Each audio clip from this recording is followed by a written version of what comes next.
My husband looked across the reunion table and called losing his ex his greatest regret. 20 people waited for me to break, but he went even further. He told me to get a divorce if I could not accept it. I said yes and placed my phone on the table. Why had $30,000 from our joint reserve been wired to his ex that afternoon? Lauren stood at the head of the table, smiling as she talked about the 3 years she had lived with my husband. She remembered the $5 pizzas they shared. She remembered the night he drove through a snowstorm to bring her medicine. She remembered the winter their heater failed, and how he wrapped his coat around her so she could sleep. Then she said she had left a good man because she had been too ambitious to know what she had. People smiled.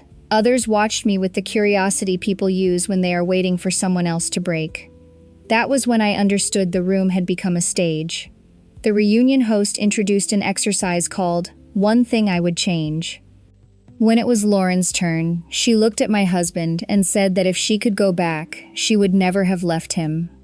Then the microphone moved into his hand.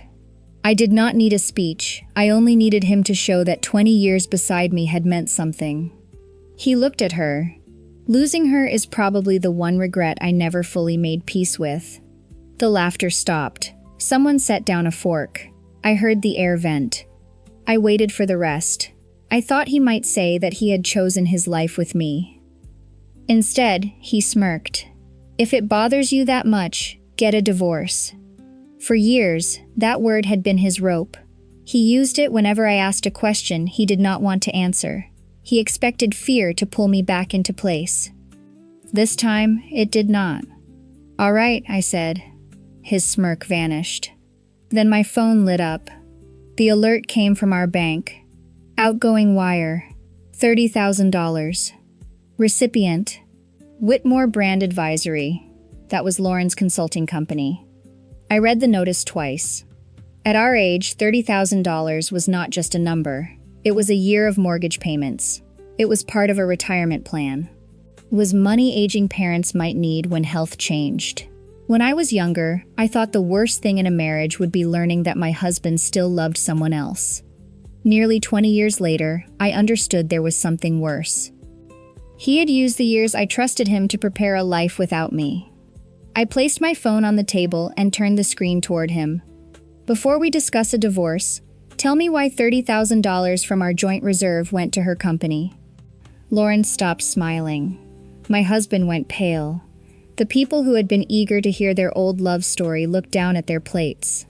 Looking back, I know that transfer was not the first warning.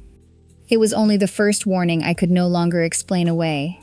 10 days before that night, I still believed the most dangerous thing returning to Chicago was a woman.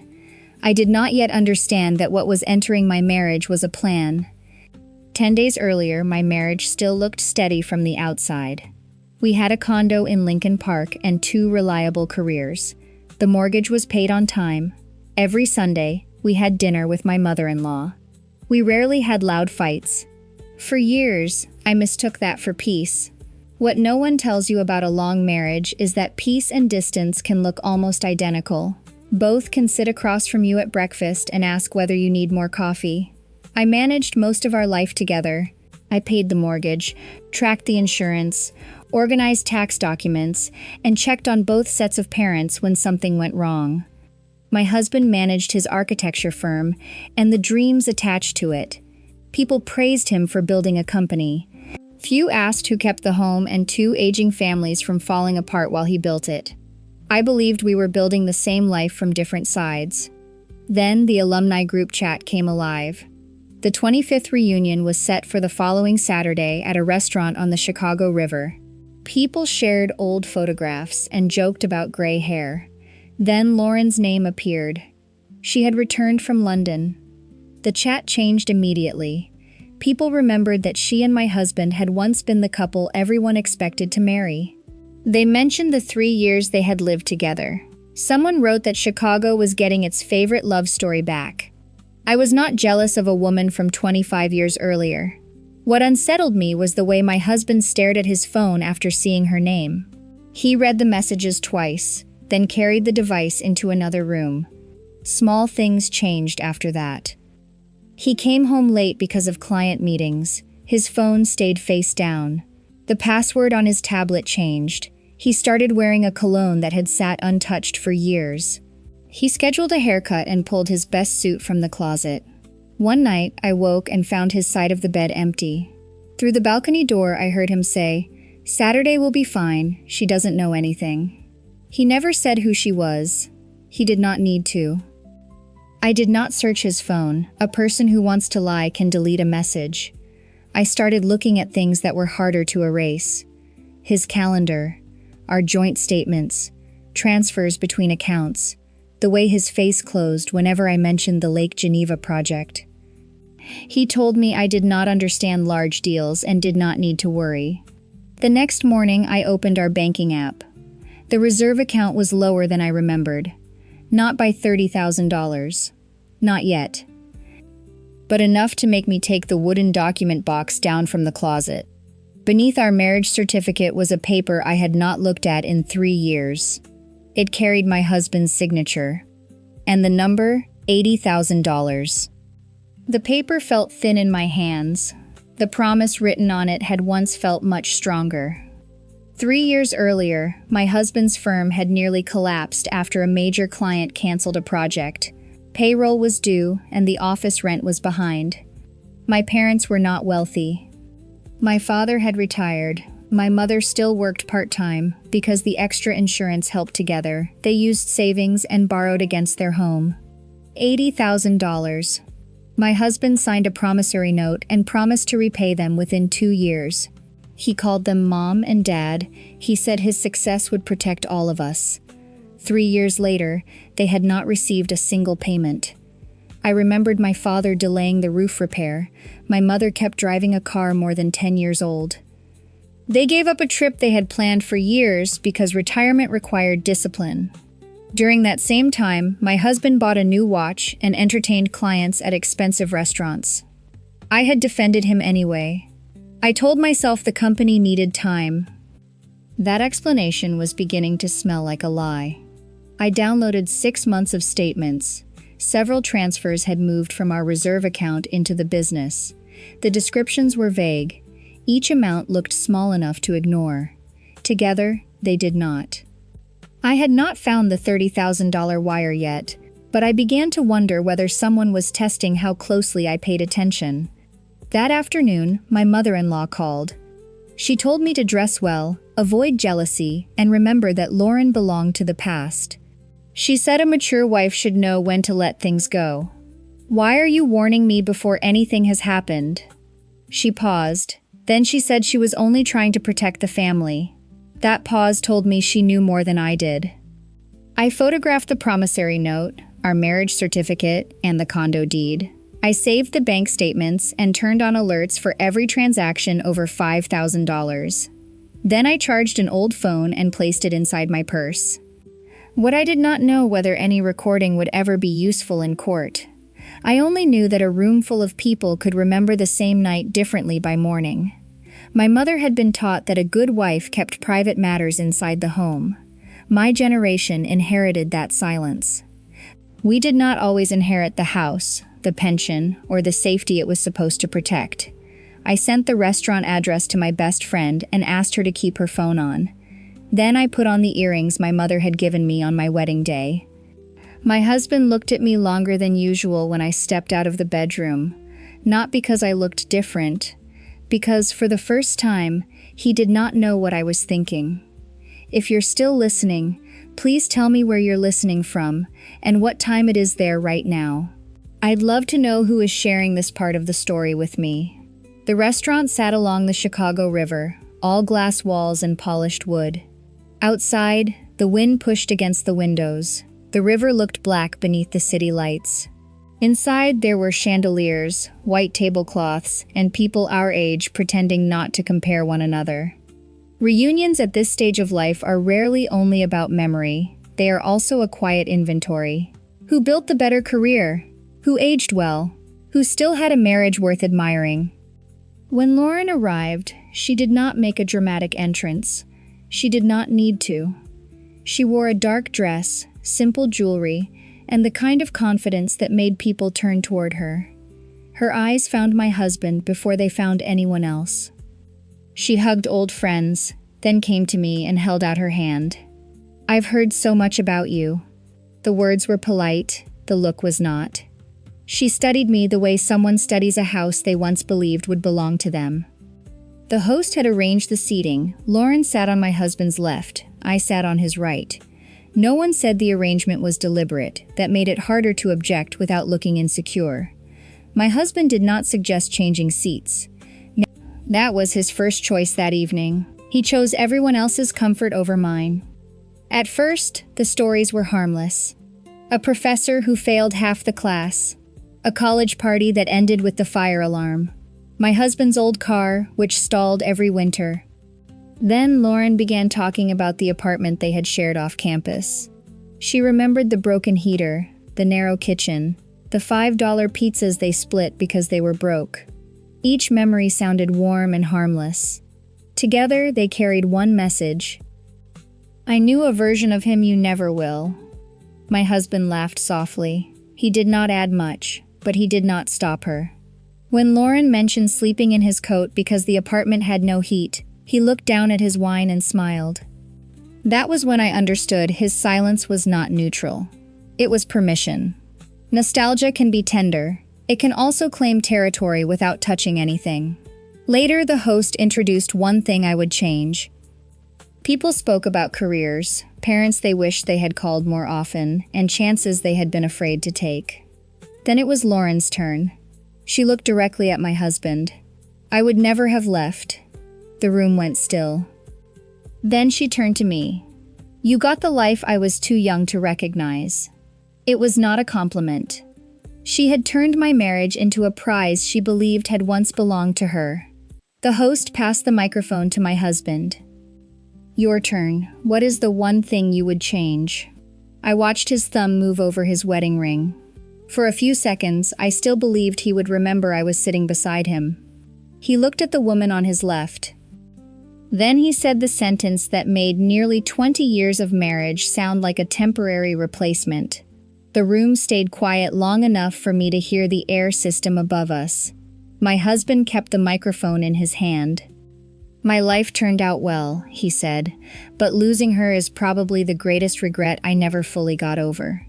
A few people looked down. Someone gave a nervous laugh, then stopped. Lauren's eyes filled with tears. My husband did not look at me first. He checked the room, as if the way people saw him mattered more than what his words had done to me. I felt something inside me go still. I was living in the shadow of the life he believed he should have had without me. "Is that what you really believe?" I asked. He sighed as though I had embarrassed him. "If it bothers you so much, get a divorce." He had used that word before. Not because he wanted freedom, but because he believed fear would make me obedient. "All right," I said.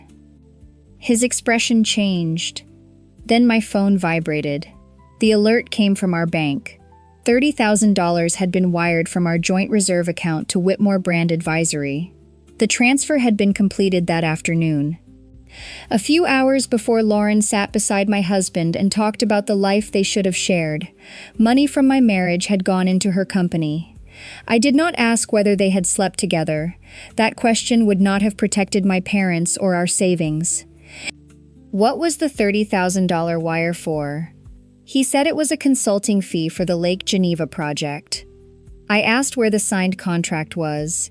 I asked what work had been approved. I asked when the invoice had been issued. I asked why money from our reserve had gone to his former girlfriend's company. Then I asked why my parents were still waiting for the $80,000 he had promised to repay. Lauren said she was developing the resort's brand strategy. I did not question her ability. "Then show me the executed agreement." She said the final contract was still being prepared. Why was a $30,000 retainer paid before the agreement was finished? She opened her mouth, but no answer came. An emotional lie can survive through tears and different versions of the same story. A bank transfer cannot make itself romantic. The people who had smiled at their memories began watching them differently. A woman near the end of the table spoke quietly. "If it's legitimate, there should be paperwork." That sentence changed the room. I was no longer the jealous wife. My husband was the man who needed to explain where our money had gone. He said, I did not understand business. He said the company belonged to him. He said I was humiliating him and that we would discuss everything at home. You were comfortable discussing your regrets in public, I said. You can explain our money in the same room. He stood and closed his hand around my wrist. His fingers tightened until pain moved up my arm. We are leaving now. I looked at his hand and understood. He was no longer trying to save our marriage. He was trying to save his control. His hand was still around my wrist. I did not pull away. I knew resistance could become a story about a woman losing control. Take your hand off me. He did not move. I raised my voice enough for nearby people to hear. I said, take your hand off me. The reunion host stood. A server stepped closer. 2 people lifted their phones. Only then did my husband let go. A red mark formed around my wrist. I photographed it with the time and location saved. Then I sent one message to my best friend. I need you here. She arrived, stood between us, and asked one question. Are you leaving with me? Yes. My husband accused me of turning a private matter into a performance. You made our marriage public when you invited everyone to admire your regret. I picked up my purse and walked out. Lauren was no longer crying. She stared at her phone, afraid of the money attached to her name. I did not begin shaking until the car door closed. I know how to manage a multi-million-dollar project, I said. I don't know how to start my life over. My friend kept both hands on the wheel. You don't have to rebuild your life tonight. You only have to get through tonight. She called the attorney who had prepared my parents' promissory note. He told me not to sign anything, to back up every document, and not to return home alone. He also warned me not to post the recording. We would meet him the next morning. I needed my passport, medication, tax records, the condo deed, and the $80,000 note. My friend came with me. We told the building staff why we were going upstairs and asked them to call if my husband returned. The condo still smelled like the diffuser I had filled that morning. A place can look like a home while someone inside it is planning to remove you from the future. In the bedroom, I found an unlabeled folder inside his desk. The first document was an unsigned consulting agreement with Lauren's company. Another promised her a share of the Lake Geneva project. Then came papers for a new limited liability company and a draft transferring the project into it. The final document was a postnuptial agreement I had never seen. One clause gave my husband full ownership of the firm and every future hospitality project if our current marriage ended. Not if, when. The $30,000 had not been an impulsive gift. It was the first step in creating a financial relationship with Lauren, moving value into a new company, and separating assets before divorce, while I kept paying for our life together. A marriage can die in a crowded room when a husband calls another woman his greatest regret. But a wife often learns she has been removed from the future only when she sees it written as a clause. I had just photographed the last page when the electronic lock outside gave a sharp beep. My friend looked up. I held the folder against my chest. The front door began to open. The electronic lock beeped, and the door opened. My husband stepped inside. He ignored the suitcase and the red mark on my wrist. He looked at the folder. Where did you get that? From the drawer beside your bed. He accused me of invading his privacy, then reached for the papers. My friend stepped between us. Back up. The copies are already backed up. He stopped. Every page had been photographed. Copies were stored safely. Our attorney would receive them the next morning. He turned to contempt. He said the company was his. The Lake Geneva project existed because of his talent.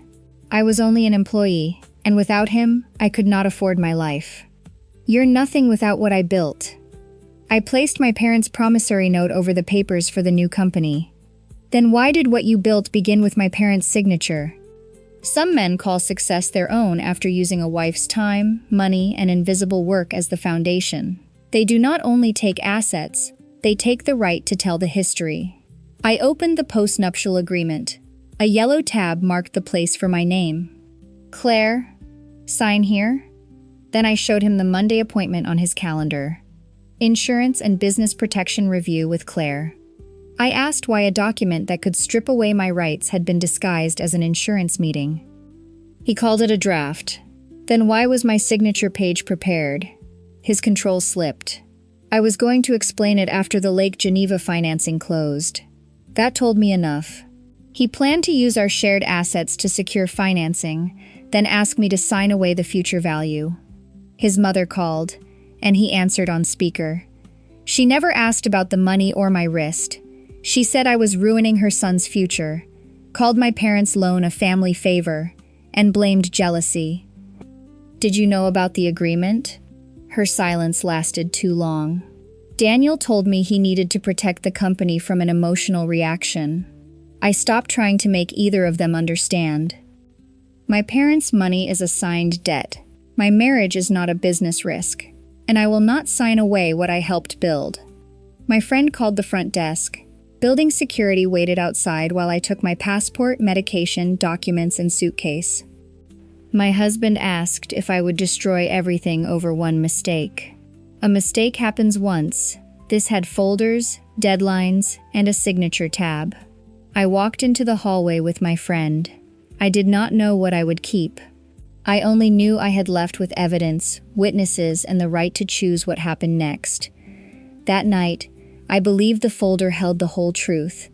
The next morning, our attorney pointed to one page and asked how much money my husband had borrowed, using my name and my assets. At my friend's apartment, I sat on the edge of the guest bed, wearing borrowed sweatpants. I had not cried at the restaurant. I had not cried when my husband gripped my wrist. I had not cried when I found the unsigned agreement. Then I saw the pearl earrings still in my ears. My mother had given them to me on my wedding day. I took them off and started crying. I was grieving the years I had spent keeping our life steady, while he used that stability to prepare an exit. My phone kept lighting up. First, he said I was overreacting. Then he said he could explain. He promised Lauren meant nothing, and that he would get the money back. Later, he warned that I was embarrassing my parents and would regret bringing a lawyer into our marriage. I did not answer. My friend photographed every message and saved copies. When someone loses control, anger can turn gentle very quickly. Not because love has returned, but because they are testing which old key might still open the door. The next morning, I called my parents. I told them about the $30,000 transfer, the new company, the postnuptial agreement, the bruise on my wrist, and the $80,000 loan that remained unpaid. Then I apologized. My father stopped me. We gave him that money because we believed it was helping you build a secure life. We did not give it to help him remove you from one. At the attorney's office, no one promised an easy victory. He told us to preserve every original document. He would demand that records not be deleted or changed. We would monitor the joint accounts, trace the $30,000, review the Lake Geneva financing, and formally demand repayment of my parents' loan. Then he opened a copy of the financing package. My name appeared under household assets and available equity. Our condo was listed. Part of my retirement account was listed. My income was used to show that our household could support the project. At the same time, the new company had been created to move future profits away from the marriage. My husband did not only want my money. He wanted to use my financial stability to secure the deal, then remove me from the reward after the financing closed. Starting over near 50 frightened me. Staying could have cost me the rest of my future. As the meeting ended, my phone rang from an unknown number. Lauren's voice was low. Daniel lied to both of us. I have the messages. And there is another version of the agreement. I refused to meet her alone. That afternoon, I entered a quiet coffee shop with my attorney beside me. The woman who had waited for me to break sat at a corner table, both hands shaking around a cup she had not touched. Lauren looked nothing like the woman from the reunion. There was no dark dress, no careful makeup, and no sweet voice. She wore a plain sweater and held a cup she had not touched. Then she placed her phone on the table. "I'm returning the money, but you need to see what he told me." I did not feel sorry for her. Fear of consequences is not the same as regret. With my attorney beside me, she admitted that she knew my husband was still living with me. He had described our marriage as something that existed only on paper. She wanted to believe him because she wanted the life she thought she had lost. Then she admitted something harder. She had used those stories at the reunion to hurt me. She believed that if I became emotional, my husband would see me as unreasonable and move closer to her. "You did not misunderstand me," I said. "You chose to humiliate me." She lowered her eyes. "Yes." The messages went back 3 months. My husband had contacted her first. He said we lived like roommates and that I did not understand his ambition. He promised her a share of the Lake Geneva project after he arranged the assets. He wrote that I was soft-hearted. One mention of divorce would frighten me into stepping back. For years, he had mistaken my patience for obedience. Another thread revealed something worse. He wanted the financing approved first. He needed our household assets accepted. He wanted the new company to receive the project rights. Then he planned to put the business protection papers in front of me. After that, he wrote, he could move cleanly. Lauren had not been promised a new life. She had been promised enough to remain useful. She showed us a second agreement. It offered her future profits and treated the $30,000 as an advance. Nothing became effective until the financing closed. My husband kept every final decision. She was not his partner. She was another name he could remove when her purpose ended. My attorney told her to return the money to an escrow account, preserve the messages, provide complete copies, and confirm that the work had not been completed. I did not offer forgiveness. Returning the money is the first honest thing you've done. It is not a pardon. Women are often taught to see the other woman as the greatest enemy, that is useful for the man in the middle. While both women fight for position, no one asks what he is taking from each.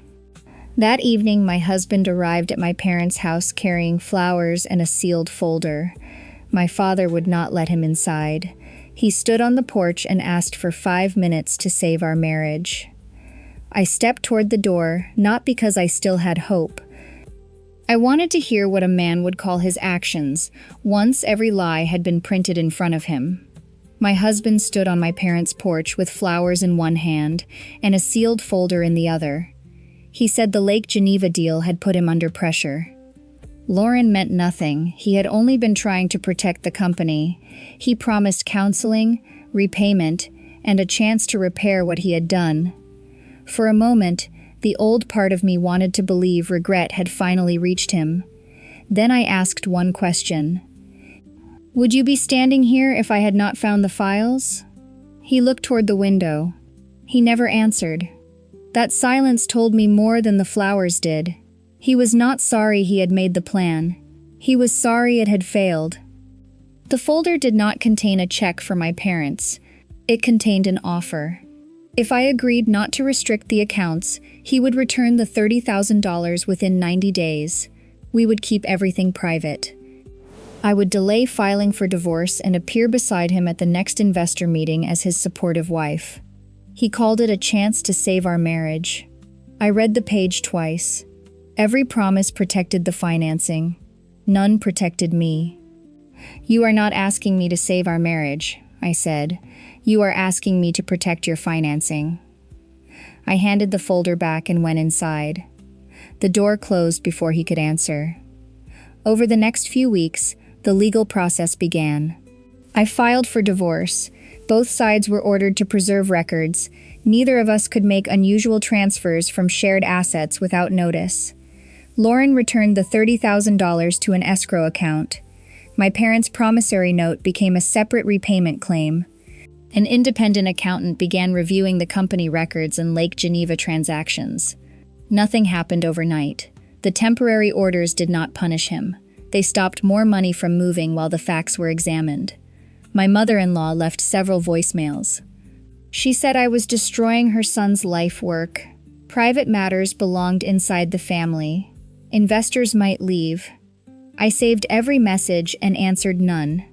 People who demand secrecy often say they are protecting the family. Sometimes they are protecting a system that works only while the injured person stays quiet. Then the accountant found my financial profile inside the Lake Geneva loan package. Our condo value was listed. My income was listed, so was part of my retirement account. There was also an electronic approval bearing my name. The accountant looked at my attorney. "Did your client authorize this?" "No," I said. From that moment on, the question was no longer how much money my husband had sent to his ex. It was how much of my identity he had used to build a future he planned to keep for himself. The review lasted 6 months. Nothing about it felt quick or clean. I answered questions from attorneys, searched old emails, and compared bank statements. I stayed with my friend, then rented a small apartment while my husband told people I was destroying his career. Some days I wondered whether silence had been easier. Then I remembered that easier was not the same as safe. The accountant traced the money. Funds had moved from our joint reserve into my husband's company. From there, $30,000 went to Lauren's new business. The payment was labeled as marketing work, but there was no complete invoice. One email told the accountant to record the expense first and add the paperwork later. The new company had been formed shortly before the reunion. Even so, the Lake Geneva financing package still depended on our condo, my income, and part of my retirement savings. That was when the largest lie became clear. My husband had not simply planned to leave me for another woman. He planned to keep our marriage stable on paper while using our shared assets to strengthen the loan application. After the financing closed, he would move the project rights into the new company. Then he would place the postnuptial agreement in front of me and call it business protection. Only after that would he decide who still had a place in his life. Lauren had not been the destination. I had not been his partner. We were both resources in a plan designed around him. The investors did not withdraw because I wanted revenge. They withdrew after seeing an undisclosed personal relationship, incomplete consulting records, a last-minute company change, disputed family financial data, and weak internal controls. Power without responsibility creates its own consequences. Months later, we reached a settlement. The $30,000 returned to the marital estate. My parents received the $80,000 loan, plus interest, through refinancing and the sale of part of my husband's business interest. I received a fair share of the condo value.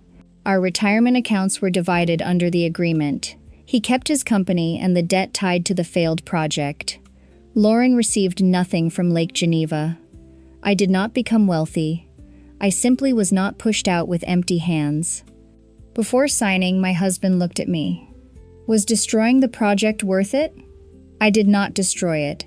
I stopped you from building it with things you planned to deny were mine. Then I signed my name. When I left the attorney's office, I did not feel victorious. For the first time in years, the future ahead of me was no longer being written by someone else. 1 year later, I lived in a smaller apartment on a quiet street. There were no floor-to-ceiling windows. There was no formal dining room, and the kitchen barely had enough counter space for 2 people. But every bill had my name on it. Every decision was mine. My phone no longer startled me in the middle of the night. No one turned a screen face down when I entered a room. No one used the word divorce to frighten me into silence. My parents had received the money they once believed was gone. My best friends still came over on Friday evenings with pizza and sparkling water. We ate from paper plates and talked until the city outside grew quiet. I was not dating anyone. I did not need a better man to appear and prove that leaving the wrong one had been the right decision. I kept working. A few months after the divorce was final, I was asked to lead a larger hospital design project. The divorce had not made me more capable. It had simply returned the energy I had spent managing suspicion, keeping false peace, and making excuses for someone who never offered me the same protection. Many women do not become strong after leaving a harmful relationship. They finally have the chance to use the strength they once needed just to survive inside it. The following fall, the reunion host invited me to a smaller gathering. He wrote that people wanted to know how I was doing. I declined. Not because I feared seeing my former husband or Lauren. I no longer needed to return to the room where I had been humiliated just to prove that I had healed. For years, I had stayed silent because I thought silence protected my marriage. Later, I stayed silent long enough to observe, document, and understand. When I finally spoke, it was not to destroy anyone. It was to protect my parents, my savings, my future, and my dignity. I did not win because my former husband lost the project. I did not win because Lauren returned the money. I won when I stopped asking another person to recognize my value. My new life was smaller than the old one, but every choice inside it belonged to me. And if you have stayed with me until the end, please tell me how satisfied you are with the way I chose dignity instead of revenge. Rate this ending from 1 to 10 in the comments.